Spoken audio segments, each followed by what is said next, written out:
Hi అండి, welcome back to my channel. ఈరోజు మన ఛానల్లో మరో సరికొత్త రెసిపీతో అయితే మీ ముందుకు వచ్చేసానండి. చాలా సింపుల్గా చేసుకోవచ్చు, అలాగే టేస్ట్ అయితే చాలా బాగుంటుందండి. పిల్లలు అయితే ఇష్టంగా తింటారు. మీరైతే ఫుల్గా వీడియో చూసేయండి, ఎక్కడ స్కిప్ చేయకుండా. ఇక రెసిపీ స్టార్ట్ చేసుకుందాం. దీనికోసం అయితే ముందుగా స్టవ్ వెలిగించి కళాయి పెట్టుకొని, అలా ఆ కళాయిలో అయితే కనుక 1 కప్పు వరకు వేయించిన శనగపప్పు, ఇది పుట్నాల పప్పు అంటాం కదండి, దాన్ని వేసుకొని బాగా రోస్ట్ చేసుకోండి. ఇది ఆల్రెడీ వేయించిందే కదా, ఎందుకు రోస్ట్ చేయాలి అంటే కనుక మనం ఇది పౌడర్ చేసుకోవాలండి. ఇలా కాసంతసేపు రోస్ట్ చేసుకుంటే ఏంటంటే పౌడర్ అనేది ఫైన్గా అవుతుంది. ఇలా మొత్తం వేయించుకున్న తర్వాత ఒక మిక్సీ జార్లోకి అయితే కనుక వీటిని ఇలాగా తీసేసుకోండి. మిక్సీ జార్లో వేసుకున్న తర్వాత దీన్ని అయితే కనుక మెత్తగా పౌడర్ అనేది రెడీ చేసుకొని పక్కన పెట్టేయండి.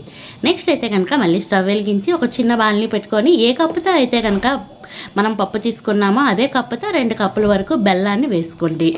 బెల్లం వేసుకొని ఆ బెల్లం అయితే కనుక కరిగడానికి 1.5 కప్పు వరకు వాటర్ని వేసుకోండి.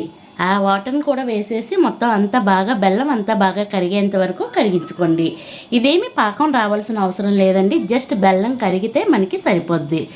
ఇలా ఈ బెల్లం అంతా కరిగినాక దీన్ని పక్కన పెట్టేయండి. నెక్స్ట్ అయితే కనుక అదే కళాయి పెట్టుకొని స్టవ్ వెలిగించేసి 2 నుంచి 3 స్పూన్ల వరకు నెయ్యిని వేసుకోండి. ఈ నెయ్యి వేయటం వల్ల ఈ రెసిపీ బాగా చాలా బాగుంటుందండి, ఫ్లేవర్ అయితే కనుక. అలాగే నెయ్యి కరిగినాక ముందుగా మనము పుట్నాల పప్పును అయితే మిక్సీ పట్టి ఉంచుకున్నాం కదండి, ఆ పౌడర్ని తెచ్చి వేసేయండి. వేసేసి లో టు మీడియం ఫ్లేమ్ పెట్టుకొని దీన్ని అయితే కనుక మంచిగా పచ్చివాసన పోయేంత వరకు ఈ నేతిలో బాగా ఫ్రై చేసుకోండి. ఎలా అంటే మనకి ఒక మంచి అరోమా అనేది వస్తుందండి ఇందులో నుంచి. అంతవరకు లో ఫ్లేమ్లో అయితే కనుక దీన్ని ఫ్రై చేసుకోండి. అలాగే ఈలోపు అయితే మీకు వచ్చిన రిక్వెస్ట్ అండి, మన ఛానల్ ఇంతవరకు ఎవరైనా సబ్స్క్రైబ్ చేయకపోతే ప్లీజ్ అండి సబ్స్క్రైబ్ చేయండి, వీడియో నచ్చితే లైక్ చేయండి, మీ ఫ్రెండ్స్ అండ్ ఫ్యామిలీ మెంబర్స్కి షేర్ చేయండి. ఇలా ఫ్రై అయిపోయిన తర్వాత ముందుగా మనం బెల్లం అయితే కరిగించి పెట్టుకున్నాం కదండి, ఆ వాటర్ని అయితే కనుక కొంచెం వాటర్ ఇలాగా తెచ్చి వేసేయండి. ఎక్కువ వాటర్ ఒకేసారి వేయొద్దండి, ఎందుకు అంటే పిండి అయితే ఉండలుగా అయిపోద్ది. కొంచెం వాటర్ వేసుకొని మొత్తం ఈ వాటర్ అంతా ఆ పిండికి బాగా పట్టేంత వరకు కలుపుకోండి. ఇలా కొన్ని ఫ్యూ మినిట్స్లోనే మనకి లంప్స్ లేకుండా ఇలా బాగా రెడీ అవుతుందండి. ఇలా రెడీ అయినాక మరి కాసేపు అయితే దీన్ని కుక్ చేయండి.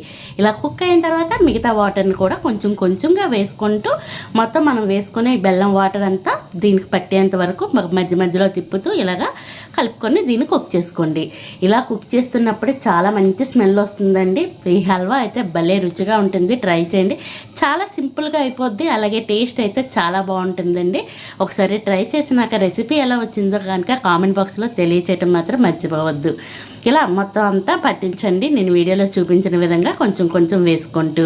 ఇంకా మన ఛానల్లో మంచి వీడియోస్ ఉన్నాయండి, veg and non veg snacks చాలా మంచి రెసిపీస్ ఉన్నాయి. మీకు టైం కుదిరితే కనుక వాటిని కూడా చూడటానికి అయితే ట్రై చేయండి.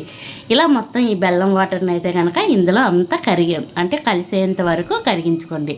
ఇలా కాస్త దగ్గర పడుతున్నప్పుడే ఒక 1/2 స్పూన్ వరకు యాలకుల పొడి వేసుకోండి, స్మెల్ అనేది బాగుంటుంది. ఒకవేళ యాలకుల పొడి లేకపోతే మనం పుట్నాల పప్పు మిక్సీ పడతాం కదండి, అలా మిక్సీ పట్టినప్పుడు ఒక 2 లేదా 3 యాలకులు వేసేస్తే కనుక అందులో ఆ ఫ్లేవర్ అనేది బాగా కలిసిపోతుంది. ఇలా మొత్తం ఈ ఇలాచీ పౌడర్ కూడా వేసినాక మొత్తం అంతా దగ్గర పడేంత వరకు నేను వీడియోలో చూపిస్తున్నాను చూడండి, ఈ విధంగా దగ్గర పడేంత వరకు, ఇంకా కాస్త దగ్గర పడాలి. ఇలా దగ్గర పడేంత వరకు దీన్ని కుక్ చేస్తూ ఉండాలి. ఇప్పుడైతే కనుక నేను రెడ్ ఫుడ్ కలర్ వేసుకుంటున్నానండి. ఒకవేళ ఇష్టం లేకపోతే స్కిప్ చేసేయండి, నేను జస్ట్ కలర్ కోసం అయితే వేసుకున్నాను. ఆ ఫుడ్ కలర్ కూడా మొత్తం ఇందులో బాగా కలిసే విధంగా కలుపుకుంటూ ఈ హల్వాని అయితే కనుక బాగా దగ్గర పడేంత వరకు దీన్ని కుక్ చేసుకోవాలి. ఇది ఎంత స్టిక్కీగా ఉంటే టేస్ట్ అయితే అంత బాగుంటుందండి. దీన్ని ఎంత ఎక్కువ కుక్ చేసుకుంటే అంత టేస్ట్ అయితే కనుక బయటకు వస్తుంది. వీలైనంత వరకు అయితే లో టు మీడియం ఫ్లేమ్లో ఎక్కువసేపు కుక్ చేసుకోవడానికి ట్రై చేయండి.